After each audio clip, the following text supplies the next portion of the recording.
السلام علیکم ورحمۃ اللہ وبرکاتہ۔ الحمد للہ وکفى وسلام الذین اصطفى اما بعد۔ اللهم صل على سيدنا محمد وعلى آل سيدنا محمد وبارك وسلم۔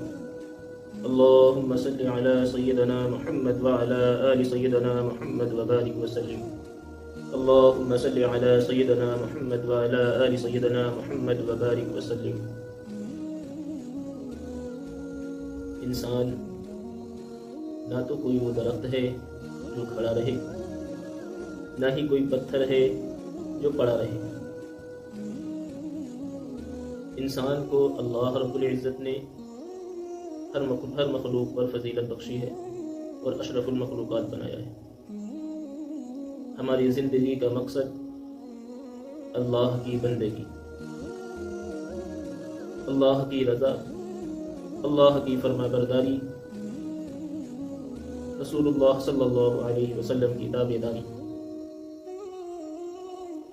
اللہ رب العزت کا احسان ہے اور اس کا کرم ہے کہ اللہ رب العزت نے ہم سب کو اشرف المخلوقات بنانے کے باوجود ایمان والے گھروں میں پیدا فرمایا، اور ایمان والے گھروں میں پیدا کرنے کے باوجود اللہ رب العزت نے ہم سب کو اپنے گھر میں جمع ہونے کی توفیق عطا فرمائی۔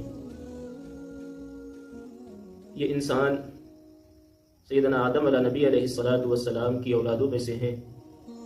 میرے شیخ حضرت مولانا محمد انیس احمد آزاد قاسمی بالغرامی نقشبندی دامت برکاتہم العالیہ فرمایا کرتے تھے کہ ہم سب انسان ابا آدم علیہ نبی علیہ السلام کی اولاد میں سے ہیں، لہذا ابا آدم علیہ نبی علیہ السلام جنتی تھے، جنت کے رہنے والے تھے، اور ایک باپ کا مزاج اور بچے کے اندر آنا یہ طے ہے۔ اسی لیے آج کے وقت ہر انسان کا جو مزاج بنا ہوا ہے وہ یہی بنا ہوا ہے کہ ہماری دنیا جنت کیسے بنے گی۔ ہر انسان اسی کشمکش میں صبح اٹھتا ہے اور شام کو گھر واپس آتا ہے۔ حتی الامکان ہم یہ بھی نہیں دیکھتے کہ کیا حلال ہے کیا حرام ہے، ہم کو کس وقت اللہ کے حدود پیش ہونا ہے، ہم کو کس وقت کون سا کام کرنا ہے، ہم کو کس وقت لوگوں کے حقوق ادا کرنے ہیں۔ ہم ہر چیز کو پشے پست ڈال کر اپنی زندگی کو جنت کیسے بنائیں، آرام گاہ کیسے بنائیں، اس کی فکر رکھتے ہیں۔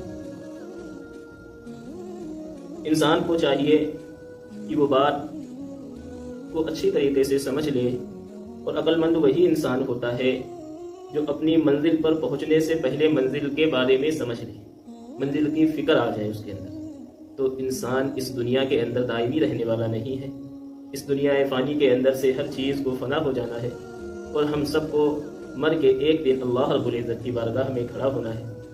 یہ دنیا اللہ رب العزت نے ہم سب کے لیے امتحان گاہ بنائی ہے، اور اللہ رب العزت فرماتا ہے کہ ہم اپنے بندوں کے اوپر دنوں کو بدلتے رہتے ہیں، حالات کو بدلتے رہتے ہیں۔ یہ حالات کا بدلنا ہمارے اسی امتحان کا ثبوت ہے جو امتحان آج ہم لوگ دنیا کے اندر دیکھتے ہیں۔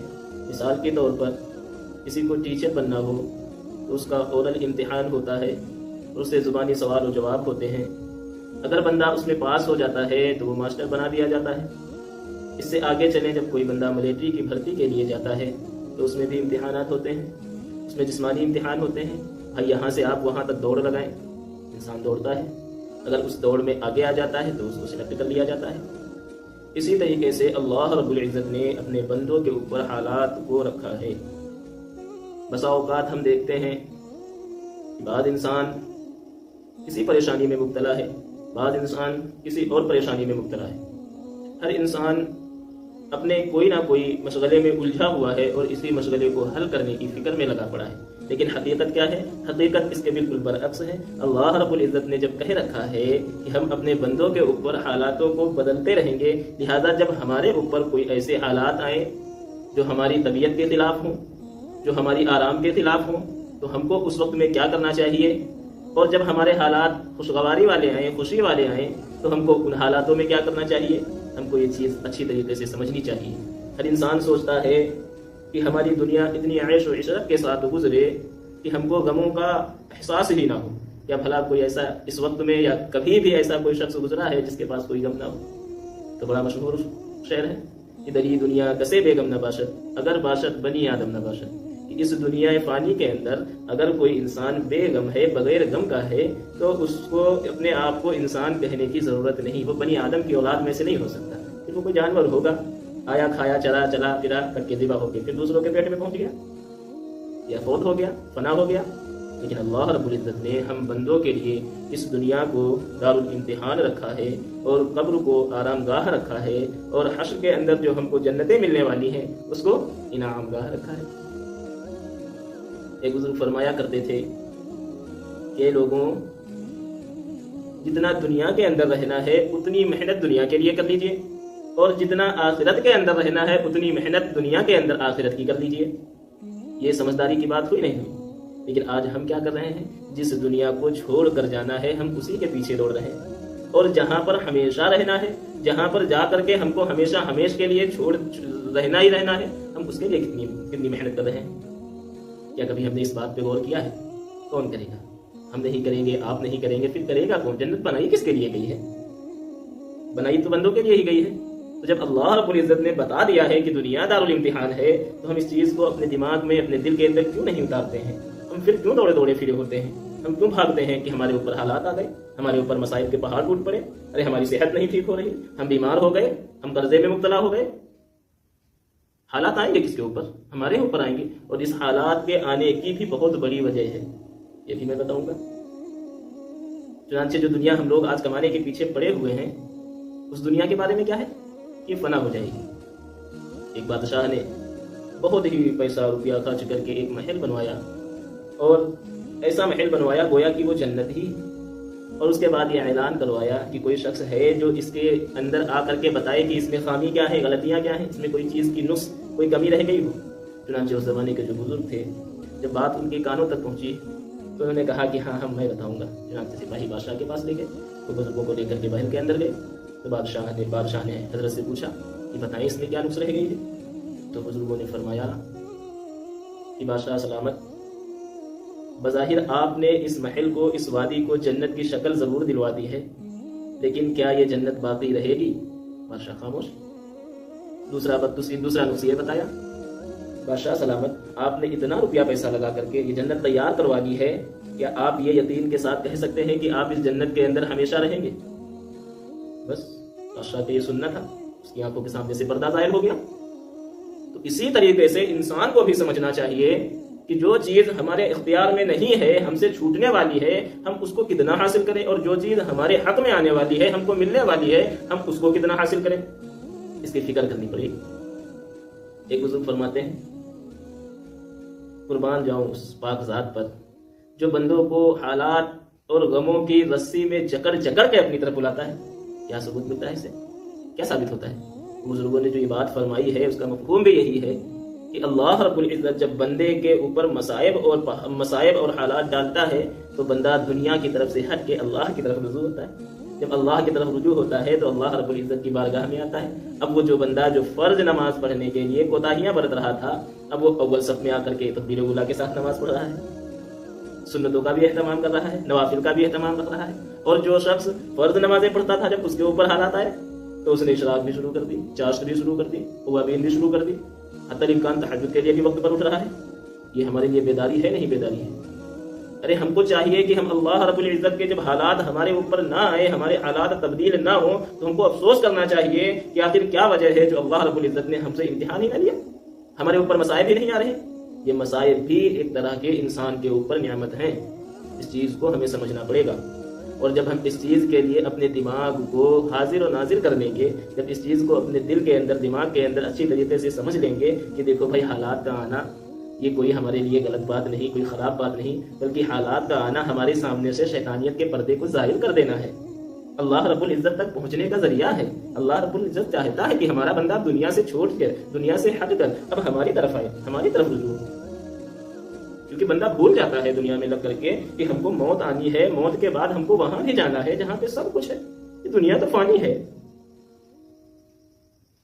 آج تک، ابھی تک، آج 7-8 روزے ہو رہے ہیں، ابھی تک کسی شخص نے ہم سے یہ نہیں کہا کہ مولوی صاحب آپ میرے لیے دعائے مغفرت کر دیجئے گا. ہر انسان یہی کہتا چلا آیا، آپ ہمارے لیے دعا کر دیں، حالات درست ہو جائیں. کیا ہے یہ حالات؟ اس کی حقیقت تک پہنچیں تو جائیں اللہ والوں کی صفوں میں بیٹھیں، قطار میں بیٹھیں اور ان سے معلوم کریں یہ حالات کیا ہیں۔ یہ حالات ہم کو اپنے رب کی طرف لے کر آتے ہیں، یہ خوشیاں ہم کو سلا دیتی ہیں اور یہ غم ہم کو جگا دیتے ہیں۔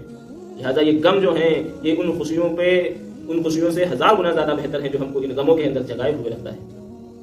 اب ہم ان غموں کے اندر خوش کیسے رہیں، اس کے لیے مشق سمجھ لیں۔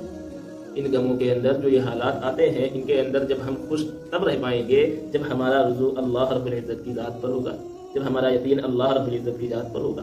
اب اگر ہم پریشان ہیں، قرضے میں مبتلا ہیں اور ہم اپنے مصائب کو تلاش کر رہے ہیں، بھائی سبب کہاں ہے؟ دکان ہے، فیکٹریاں ہیں، نوکریاں ہیں۔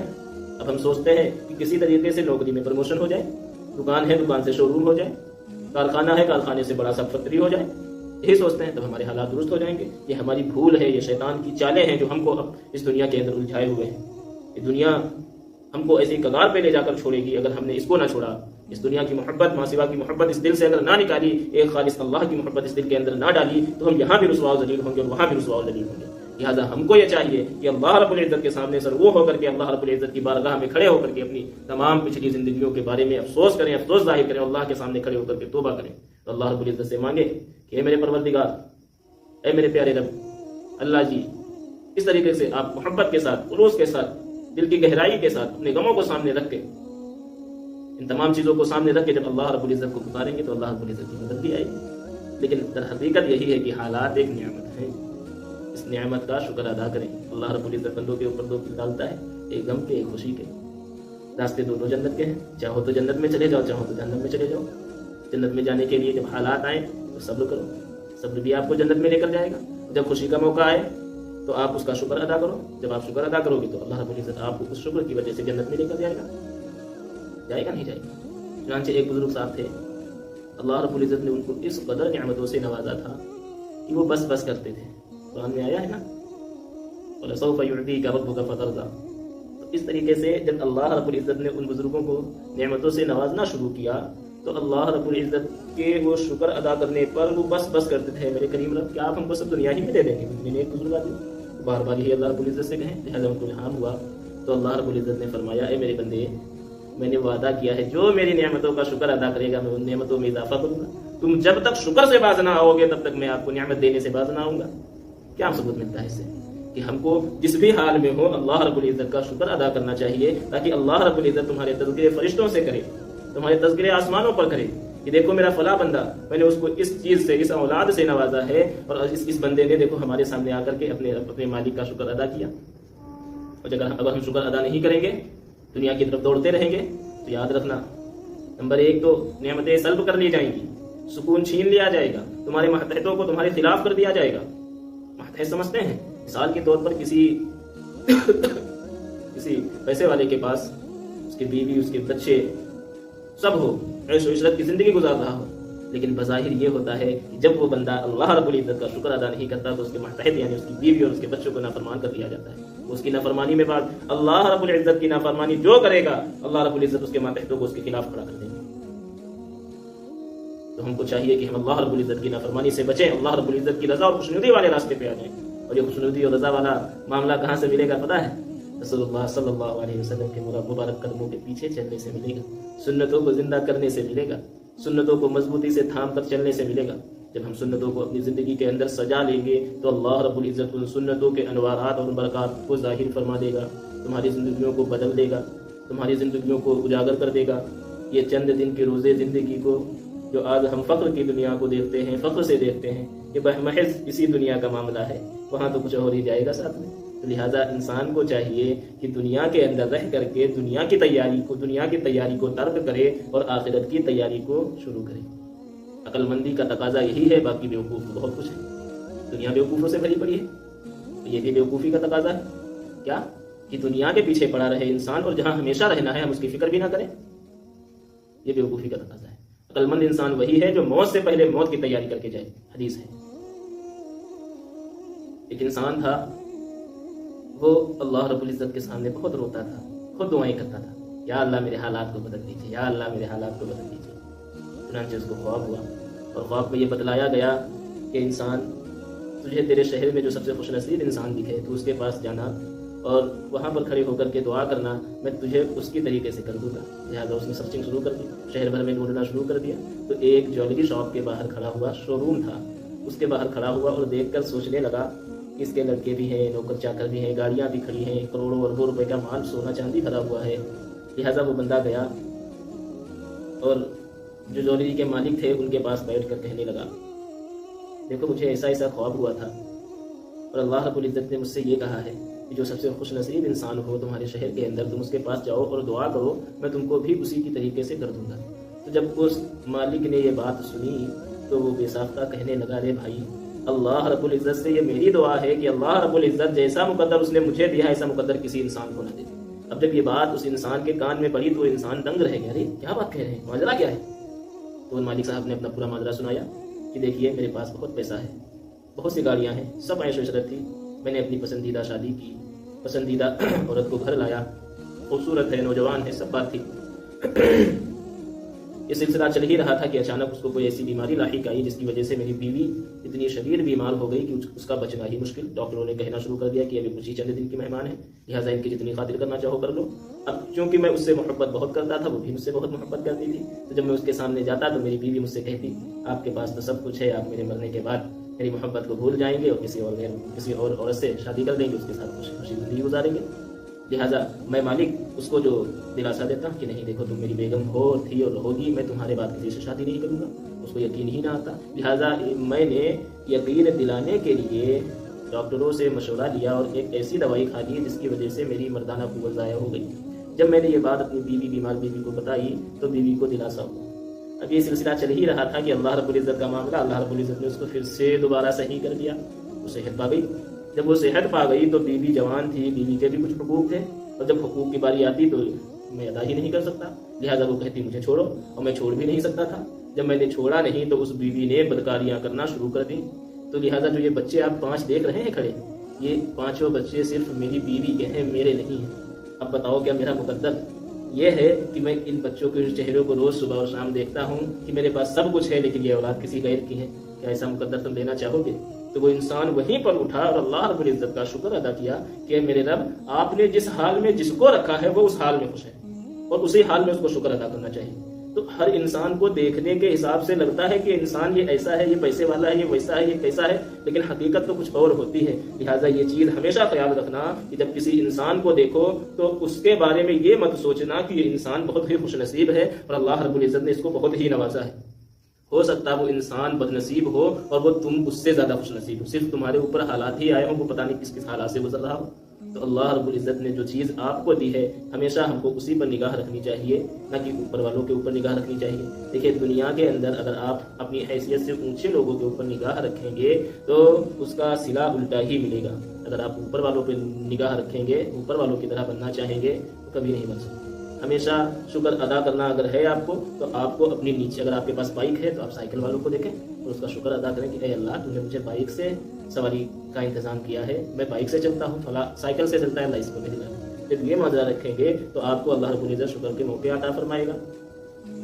اسی طریقے سے دین کے اندر اس کا معاملہ الٹا ہے۔ جب کسی اللہ والے کو دیکھو، کسی بزرگ کو دیکھو، کسی نیک انسان اور مخلص انسان کو دیکھو تو اس کی نیکیوں کے اوپر غور کرو اور اس کی طرف دیکھ کر کے اللہ سے یہ دعا کرو، خواہش کرو کہ اللہ اس عاجز کو بھی ان کی طرح بنا دے، تو اللہ تعالیٰ اس کی نیکیوں کی وجہ سے ہو سکتا ہے آپ کو بھی اللہ تعالیٰ اسی مقام پہ پہنچا دے۔ اچھا ایک چیز اور مسائل فرماتے ہیں کہ دنیا کے اندر انسان جب دعائیں مانگتا ہے تو اللہ رب العزت سے کہتا ہے اے اللہ مجھے محمد رسول اللہ صلی اللہ علیہ وسلم کی قدموں تلے جنت میں جگہ عطا فرما دیجیے، آپ صلی اللہ علیہ وسلم کے ہاتھوں سے جام کوثر عطا فرما دیجیے، ہمارے حساب میں نرمی رکھیے، ہمیں بلا حساب و کتاب جنت میں داخلہ عطا فرمائیے، ہمیں جنت الفردوس میں اعلیٰ مقام عطا فرمائیے۔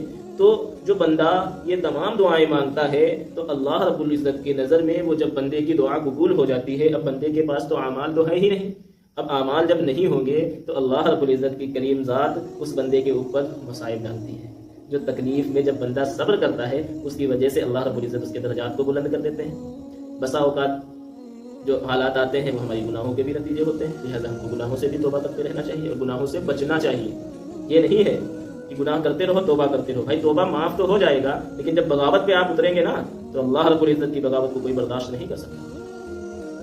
لہٰذا ہر وقت ہم کو اپنے خالق کی، اپنے محبوب کی یاد اس دل کے اندر رکھنی چاہیے اور اس دل سے ماں سوا کی ہر سے محبت کو نکال کر باہر پھینک دینی چاہیے۔ یہ حق ہے انسانوں کا۔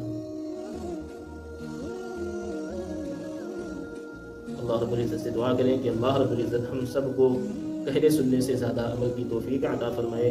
اللہ رب العزت ہم سب کو اپنے اس مبارک مہینے کی سعادت اور برکتوں کا نزول زیادہ سے زیادہ ہم سب پر عطا فرمائے اور پوری امت محمدیہ کی مغفرت فرمائے، اور ہم سب کو اپنی نیکیوں کی اور اپنے دین کے کام کے راہ میں ہم سب کو ڈال کر اس دنیا میں بھی کامیابی عطا فرمائے اور آخرت میں بھی کامیابی عطا فرمائے۔ وآخر دعوانا الحمد للہ رب العالمین۔